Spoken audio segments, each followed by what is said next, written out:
Well,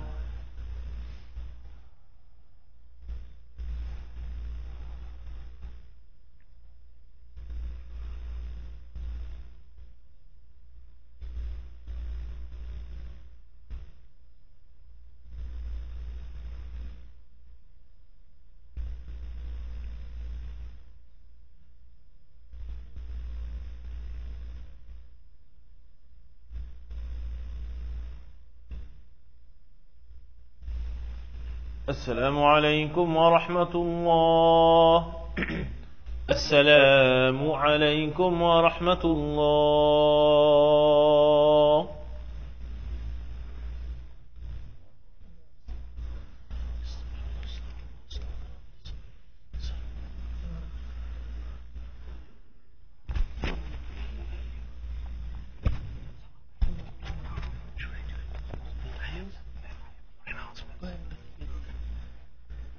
Assalamu alaikum warahmatullahi wabarakatuh. As Brother Anis announced, the Eid prayer is going to be 7:30 and 9:30 a.m. inshallah on Friday, September 1st. Also, there is Salah time change starting Friday. Fajr is going to be at 6:15. Asr is going to be at 6 p.m. And also the Isha is going to be changing to 9:30 p.m. from 9:45 inshallah. And also our clinic is doing very good, mashallah, and we need a lot of volunteers right now. Actually, Brother Nayar just asked me to announce that we need a lot of volunteers. And also, as you know, the ICNA truck is here, so they have a list of items that we already posted on WhatsApp group, and also email was sent as well. So please fill up the truck. Truck is going to be here, I think, until the Sunday morning. And then also in the Sunday, we have the blood drive starting at 11:30 a.m. until 4 p.m. Jazakallah khair. Assalamu alaikum warahmatullahi wabarakatuh. السلام عليكم ورحمة الله وبركاته. بسم الله الرحمن الرحيم. نحمد ونصلي على رسوله الكريم وما بعد. رب اشرح لي صدري ويسر لي أمري واحلل عقدة من لساني يفقهوا قولي. So I guess it's going to be a bloody weekend, right? Qurbani and then blood drive. There's going to be blood everywhere, right? Okay, before y'all leave, a few announcements as far as the prayers. Starting Friday, Eid Day, Fajr will be at 6:15, Asr will be at 6, and Isha will be at 9:30. You're welcome. As he mentioned, Eid 7:30 is going to be the first shift. The second shift is going to be at 9:30. Now, there's a few things that I wanted to talk about this evening, and again, I will throw out my disclaimer that if you need to go, please leave. No one is forcing you against your will to be here, but we're going to be discussing some important issues regarding not just Hajj, but the days that are coming up. Now, so, as I promised yesterday, I was going to present or put out the presentation about what do I do if Eid is on a Friday, okay? What do I do if Eid is on a Friday? Do I take 2 showers? No, okay. We're not talking about that issue, okay? Do I take 2 showers? Do I have to change my clothes twice? Right? We're not talking about that issue, okay? Now, the way I'm going to set up this discussion is I'm going to set the stage for Jum'ah and I'm going to set the stage for Eid, okay? As far as the legal standing of Jum'ah is concerned, the obligation of Jum'ah, first and foremost, is established in the Quran. A surah by the name of Jum'ah, okay? In that surah, Allah subhanahu wa ta'ala says, إِذَا نُودِيَ لِلصَّلَاةِ مِنْ يَوْمِ الْجُمْعَةِ When the call is made for the day of Jum'ah, meaning the prayer of Jum'ah, فَاسْعَوْا إِلَى ذِكْرِ اللَّهِ Rush towards the remembrance of Allah subhanahu wa ta'ala, وَذَرُوا الْبَيْعَ And ditch all of your business. Put it aside, okay? So, this is as far as the Quran is concerned. Very explicit, very clear that Jum'ah is an obligation. As far as the ahadith are concerned, there is a hadith compliments of Abu Huraira and Abdullah ibn Umar radiallahu anhu, which they heard the Prophet sallallahu alaihi wasallam standing on the pulpit and saying, لَيَنْتَهِيَنَّ أَقْوَامٌ عَنْ وَدْعِهِمُ الْجُمُعَاتِ أَوْ لَيَخْتِمَنَّ اللَّهُ عَلَى قُلُوبِهِمْ ثُمَّ لَيَكُونُنَّ مِنَ الْغَافِلِينَ People must cease to neglect the Friday prayer, or Allah subhanahu, or else Allah will seal their hearts and they will be amongst the negligent. So this is a warning against leaving Jum'ah. The second hadith that I want to share with you is narrated by Abu al-Ja'd. He narrated that a companion of the Prophet ﷺ said, "Man taraka al-jum'ata thalatha marrat tahawunan biha taba'a Allahu ala qalbi." Whoever neglects the Friday prayer 3 times in a row without an excuse, Allah will put a seal on his heart. Then there's another hadith in Ibn Majah, and I'm going to go to the middle of the hadith where the topic of our discussion is وَاعْلَمُوا أَنَّ اللَّهَ قَدْ اِفْتَرَضَ عَلَيْكُمُ الْجُمْعَةِ. Let it be known that Allah has obligated Jum'ah upon you في مقام هذا في يوم هذا في شهر هذا من عام هذا إلى يوم القيامة. At this spot, on this day, in this month, from this year onwards till the day of judgment. مَنْ تَرَكَهَا فِي حَيَاتِي أَوْ بَعْدِي وَلَهُ إِمَامٌ عَادِلٌ أو جائر استخفافا بها أو جحودا بها فلا جمع الله شمله ولا بارك له في أمري. Whoever leaves Jum'ah in my life or after I am gone, whether they have a just ruler or they have a tyrant, استخفافا بها أو جحودا بها, because thinking that it is something light, or straight out denying the existence or the obligation of Jum'ah, then the Prophet ﷺ has made du'as against. May Allah cause him to lose all sense of tranquility and contentment. May he not be blessed in his affair, etc., etc. So again, another warning from the Prophet ﷺ. And then in Abu Dawood, the Prophet ﷺ has said, "Al-Jumu'atu haqqun wajibun ala kulli muslimin fi jama'atin illa arba'ah." Jum'ah is a haqq, it is a right to Allah subhanahu wa ta'ala, it is wajib on every Muslim, and it has to be prayed in congregation.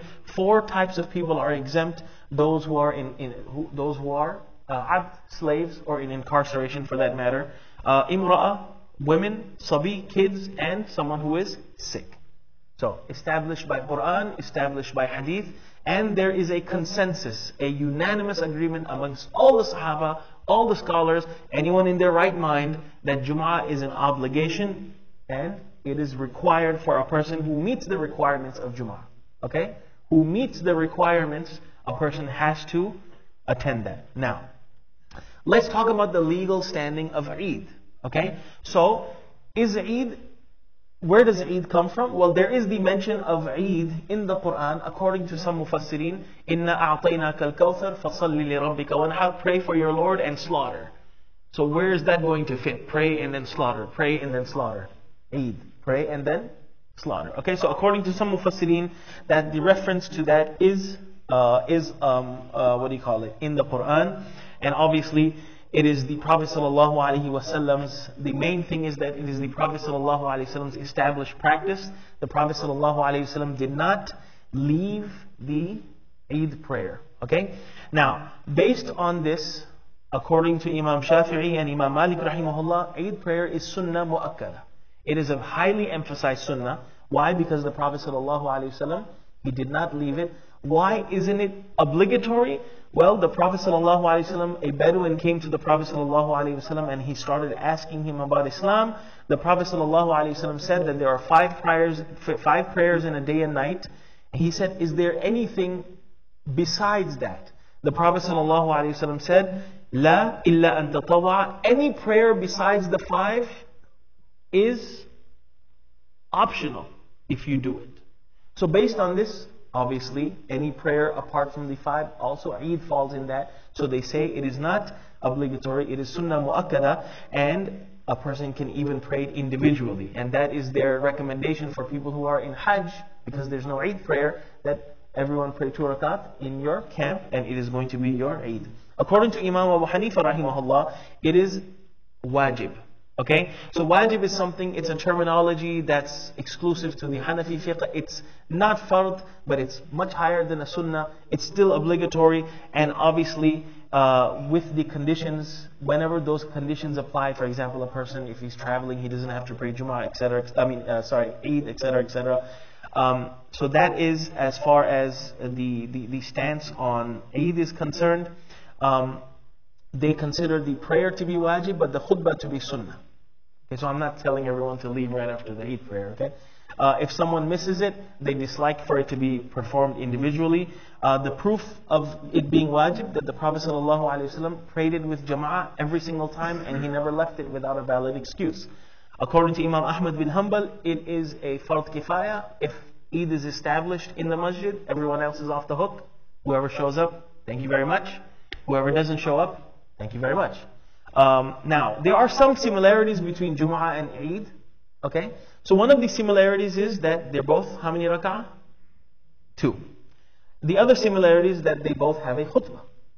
Now the differences between is the prayer in Eid has extra takbirat, Salatul Jum'ah doesn't. There's the sermon before khutbah, before Jum'ah, and in Eid it is after. There is a khutbah required for Jum'ah, but not required for Eid. Adhan and Iqamah, actually 2 adhans and Iqamah for Jum'ah, and none of the above for Eid. Okay? For Jum'ah, the time is the Dhuhr time, with an exception according to one school of law. And for Eid, the prayer time is once the sun has risen, okay? The Duha time. Jum'ah has certain formalities.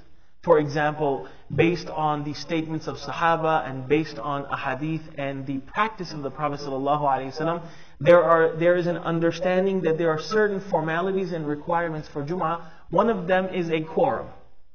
There's a certain minimum amount of people that need to be joined together for Jum'ah. There's also the condition of it being in a city or a municipality where Muslims live. So in other words, you don't pray Jum'ah in the middle of a jungle, etc., etc. But there's differences of opinion, okay? Now, our issue. So now you understand the legality of Jum'ah, the legality of Eid, their significance, etc., etc. What happens if Jum'ah is on Eid? Well, for one thing, that is going to be a very hard Jum'ah khutbah to stay awake in. Okay? Because we wake up early for Fajr, then we get ready, go for Eid, then we're doing Qurbani, then we show up for Jum'ah. So that's one khutbah that's going to be very hard to stay awake in. Okay? So everyone's going to be like, okay, yes. Okay? So, now, there are an assortment of hadith. I'm not going to share with you all the variations, but basically, I'll share with you one. Okay? So Abu Hurairah radiallahu anhu says that the Prophet sallallahu alaihi wasallam, he said, قَدْ اجْتَمَعَ فِي يَوْمِكُمْ هَذَا عِيدًا. 2 Eids have gathered for you today on this day. 2 Eids have gathered today. فَمَنْ شَاءَ أَجْزَأَهُ مِنَ الْجُمْعَةِ. Whoever wants, it will suffice for the Jum'ah. وَإِنَّا مُجَمِّعُونَ. But we will establish the Jum'ah. And in one riwayah he says, inshallah, because that is the thing to do. Okay? So there's an assortment of ahadith that indicate that if Jum'ah falls on Eid, there's instructions from the Prophet ﷺ that Eid is good, Jum'ah is optional. Okay? And this is the position that the school of thought or the school of law of Imam Ahmad bin Hanbal rahimahullah goes with, that Jum'ah is not necessary, but it's better to do. Okay, Jum'ah is not necessary, but it's better to do. However, the Imam will not have the day off. Okay? No, this is what they said. Okay? This is not what y'all are saying. The Imam will not have the day off. Because the Prophet ﷺ, what did he say? وَإِنَّا مُجَمِّعُونَ. We are going to pray Jum'ah. Okay? So, not everyone will fall under this criteria. What if you wake up late and you miss Eid? Oh snap, now I have to pray Jum'ah. You come to the masjid and there's no one here. So, the masjid must establish a Jum'ah, regardless of whatever opinion you go with. There will be Jum'ah here, okay? Now, on the other side, there are indications based on, like for example, one hadith I'm going to share with you, and this is in Bukhari, that in the Khilafah of Uthman radiallahu anhu, he led Jum'ah, and on that day it was Eid. فَصَلَّى قبل الخطبة, he prayed before the khutbah as we do in Eid, and then in the khutbah he said, O people, إِنَّ هَذَا يَوْمٌ قَدْ اجْتَمَعَ لَكُمْ فِيهِ عِيدًا. 2 Eids have come for you on this day. فَمَنْ أَحَبَّ أَن يَنْتَظِرَ الْجُمْعَةَ مِنْ أَهْلِ الْعَوَالِ. Whoever wants to wait for Jum'ah from the people of Awali, okay, I'll explain who that is. فَلْيَنْتَظِرْ, they can wait, and whoever wants to go back, you have permission to go back. Al-Awali are the areas that are on the outskirts of Medina. Okay? So Uthman radiallahu anhu, he said that whoever has come in, and this was a part of his khutbah, that whoever has come in from out of town, if you don't want to go back, stay here and pray. If you want to go back, go ahead. So based on this hadith, okay, and by the way, when he made this statement, there was no objection from the Sahaba. Okay? There was no objection, there was no confrontation or conversation with the Sahaba about this. So based on this, the other schools of law say that that concession of not having to pray Jum'ah are for those people who come from out of town. Who come from out of town, who are beyond the scope of having to come for Jumu'ah. Okay? So now, as far as Jumu'ah is concerned, okay, there is a certain travel that is involved in Jumu'ah. So for example, just because there is no Jumu'ah 5 minutes away from your house, does that mean you don't have to pray Jumu'ah? No. You drive 5 minutes, 10 minutes, 15 minutes, 20 minutes, 25 minutes. So what is the threshold? Like, how far do I need to go in order to catch Jumu'ah? The Prophet ﷺ, there are ahadith in Tirmidhi in which the Prophet ﷺ ordered the people of Quba to come. That was 3 miles. So someone my weight and my age, maybe you take about 45 minutes to an hour, okay? Right? If you have your treadmill on 3.5, right, that'll take you about 46 or 48 minutes, 3 miles, okay? But the Prophet ﷺ has said explicitly that Jumu'ah, those people should come for Jumu'ah who can make it back home by nightfall. In other words, for people living in Medina at that time, you start coming into Medina. If you can make it back home before nightfall, then you must come into Medina for Jumu'ah. Now, based on that, the whole calculation start. Okay, car versus goat, car versus donkey, and all of these issues. Okay, that's open to speculation. Okay, now because and it's based on this that the fuqaha say that you can't just start Jumu'ah anywhere. Like I'm at your house, you know, for example, after Bakr Eid and we're eating, you have the barbecue going. Oh, you know what? We have the imam at our house. All right, let's do this. Let's do Jumu'ah. Well, you can't do that. And the reason being, you can do Dhuhr like that or any other prayer, but not Jumu'ah, because there is a certain formality that is associated with Jumu'ah. Okay? Now, another argument to that is that, look, Jumu'ah is established by the Quran, and by many ahadith there are warnings that against leaving Jumu'ah. Okay? And here's the other argument, that Jumu'ah is established by the Quran. Okay? So can a hadith make an adjustment in something that is in the Quran? Well, it depends. There are certain grades of ahadith. So in other words, can the Prophet ﷺ make an amendment to something that is in the Quran? Of course he can. The Prophet ﷺ can make an amendment or a limitation through the will and hukm of Allah subhanahu wa ta'ala. For the students of Ulum al-Quran, you know this concept as abrogation. Thank you, Ibrahim. An-nasikh wal-mansukh, etc., etc. Okay? So, can an adjustment be made to a command that's revealed in the Quran by a hadith? Well, it depends on the grade of that hadith. And it depends on how far, wide, and spread that hadith is found in the books of ahadith. So, muhaddithin have looked into the matter, and all of the ahadith that talk about the concessions for Jumu'ah, as far as the grading of those ahadith are concerned, they don't match up. Even collectively, they don't match up in order to be able to amend the obligation of Jumu'ah that is very explicit in the Quran. Okay? So by the way, you know, this is all the debate. And again, I share this with you. Why? So you can understand what goes beyond the scenes and gain an appreciation for the concept of fiqh. Okay? The concept of fiqh. Regardless of what school or no school, it doesn't matter. But what thought process goes into that. Based on this, according to Imam Abu Hanifa rahimahullah, Imam Shafi'i and Imam Malik, Jummah is still necessary. Okay? According to Imam Ahmad bin Hanbal rahimahullah, a person who prays Eid is off the hook as far as Jumu'ah is concerned. So that is the debate. Okay? And obviously they even go into the fact that the Sahaba who narrated those ahadith, they even debate their age at the time that this hadith was narrated. Right? So they talk about that they were too young or whatever, but that's a whole debate that's beyond the scope of this discussion. Now, we're done with the Jumu'ah thing, okay? Now, if you have any questions, catch me outside. As far as tomorrow, Takbirat al-Tashriq. And I'm skipping over the whole activities at Mina. Tomorrow is what is called is the the 9th of Dhul Hijj, Yawm Arafah. Okay, and one of the things that's exclusive to something that we're going to be kicking off is called Takbirat al-Tashriq, and Allah Subhanahu wa Taala makes a reference to this in the Quran.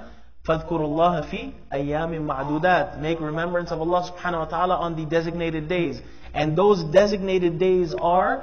There's a difference of opinion, okay, in all of these. And again, these are based on the practice of the Sahaba, the instruction of the Prophet ﷺ, and what have you. So, in general, let me get to that right here, the fasting, just so I can have everything. Excuse me. Okay, so as far as the, let me find it, Takbir al-Tashriq. After every prayer, okay, Allahu Akbar, La ilaha illallah, Allahu Akbar, Walillahi alhamd. Okay? Let's do that. Allahu Akbar, La ilaha illallah, Allahu Akbar, Walillahi alhamd. Now, there are narrations for 2 Allahu Akbars in the beginning. There are narrations for 3 Allahu Akbars in the beginning. It's all good. It's all good. Now, some schools of thought that say it's for 23 prayers, so 9, 10, 11, 12, and the 13th after Salat al-Asr, it will be the last one. According to Imam Malik, 20 prayers. According to Imam Shafi'i, 24 prayers, etc., etc. But you know what? No one's going to penalize you for saying more. There are, according to some schools of law, they do make the distinction that it is exclusive to the prayers that are offered with congregation. Okay? You don't have to read it if you don't pray in Jama'ah, but guess what? If you read it, it's good. Okay, so let's leave it at that. If you read it, it is good. So that's as far as the Takbirat al-Tashriq is concerned. Then there's the issue, sometimes when we're in the masjid and then someone grabs the mic and then they do this extended version of the takbir. Okay? That is also from the Sunnah. That is from the Prophet ﷺ, because those phrases were uttered when he used to do the Sa'i Bayn al-Safa and Marwa. Now, as far as reading it together, okay, so the best thing is, so basically it's not from the Sunnah to read it all together. However, if people start and it sounds like it's all in unison, that's fine. Okay, that's fine. But to actually make an arrangement, for example, okay, the Imam turns around and Abu Haydar starts. Say Allahu Akbar, Allah. Wait. Everyone, ready? 3, 2, 1. Allahu Akbar. This is not the Sunnah, okay? But if everyone happens to start at the same time, that was a little tidbit I wanted to share, okay? So there's no, maestro to start off the takbirat. That's as far as the takbir is concerned. Now, getting to Dhul Hijj. So right now, as we speak, exactly in Makkah, it is 6:17 a.m. Okay? Now, today, Fajr in Makkah was at 4:46. So right now, the Hujjaj, the pilgrims, they're done with Fajr, and they're waiting for the sun to rise. What did they do in the past 24 hours? They're getting ready to go to Arafah. But what did they do thus far? The 8th of Dhul Hijjah is called the day of Tarwiyah. Okay? Now, the word Tarwiyah, Rawa Yurawi Tarwiyah, means to basically fill your belly up with water. To drink a lot of water. To stay hydrated. Now, back in the day, what is Makkah known for? What water is it known for? Zamzam. They did not have that same facility then. Okay? So what would people do on the 8th of Dhul Hijjah? Yawm al-Tarwiyah means drink a whole bunch of water. And give the animals a whole bunch of water. So in other words, this day is designated to fill up the tanks.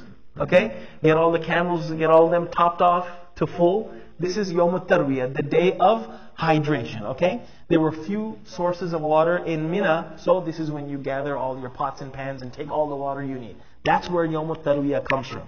So, the first thing that people do on this day, for those who are not in Ihram, they get into Ihram. Okay? And Ihram is a verb, not a noun. Okay? So in other words, it's not about the cloths, but it's about proclamation. It's about saying, Labbaik Allahumma Hajj. And then what happens is, once they put the cloth on and they say this, now there are many things that are haram for them to do. Okay? Now, what are the, I already mentioned the components of ihram. Now, they go after the sunrise, the Hujjaj will start making their way to, help me out over here, from Makkah to Mina. Okay? The word Mina means flow. And what happens on Eid in Mina? Blood flows. So that's why it is called Mina. Okay? Now, Mina is about 3 miles from Masjidul Haram. Okay? There are tunnels, roads, pedestrian walkways that lead there. So Mina is known as the tent city. Okay? Mina is known as the city of tents. It is home of the Jamarat Bridge. We're going to get into that later. There are approximately 40,000 tents. Some are air conditioned, some are very hot, depending on how much dinero you've pumped into it. Okay? So you either get air conditioned with sheetrock or whatever, you know, the whole thing. Now, Mina is within the city limits of Makkah. So, technically speaking, you can come to Mina and wear your ihram, but that is against the sunnah. The sunnah is to do ihram before you leave Makkah. However, Mina is within the city limits of Makkah. The Prophet ﷺ, he would offer 5 prayers on Yawm al-Tarwiyah in Mina. Dhuhr, Asr, Maghrib, Isha, and Fajr. So now as we are seated, the pilgrims, the Hujjaj have done their Fajr and they're getting ready to go to Arafah. Now, as far as the stay in Mina, it is not one of the pillars of Hajj. It can be bypassed for some valid reason. If a person doesn't want to go or a person doesn't make it, a person's not going to be told to take a hike. Okay? This is the day for increased talbiyah, dhikr, remembering Allah subhanahu wa ta'ala. The whole purpose of the 8th of Dhul Hijjah is to rest. Rest and relaxation. R&R. Okay? And now, as we are seated here, the Hujjaj are going to be saddling up to get ready for the biggest day in Hajj, which is called the day of Arafah. Okay? And I will talk about Arafah tomorrow. But since we are fasting, the virtues of fasting on Arafah, the Prophet ﷺ said that I anticipate that it will be an expiation for the previous year and the following year of sins. Allah subhanahu wa ta'ala, the Prophet ﷺ said there is no day in which Allah subhanahu wa ta'ala frees more people than the day of Arafah. Okay? This is the day in which Allah subhanahu wa ta'ala put a seal to the revelation of the Quran. There's also another hadith of the Prophet ﷺ that is mentioned in Mu'atta Imam Malik, in which the Prophet ﷺ said, there is no day in which the shaitan is seen smaller and more disgraced and more outcast and more angry than the day of Arafah, because of the constant descending of Allah subhanahu wa ta'ala's rahmah and because of the forgiveness of sins. The only day he was more disgraced than the day of Arafah was on the day of Badr. Okay, and this is recorded in Mu'atta Imam Malik. And the Prophet ﷺ was asked, what did he see on Badr? Ya Rasulullah, the Prophet ﷺ, he said that he saw Jibreel Yaza'ul Malaika arranging the ranks of the angels. Jibreel ﷺ was getting all the angels ready to enter the ranks of war. On that day, that was his worst. That's when he felt the worst. After that was the day of Arafah. Jazakumullahu khair. See you tomorrow. Assalamu alaikum wa rahmatullahi wa barakatuh.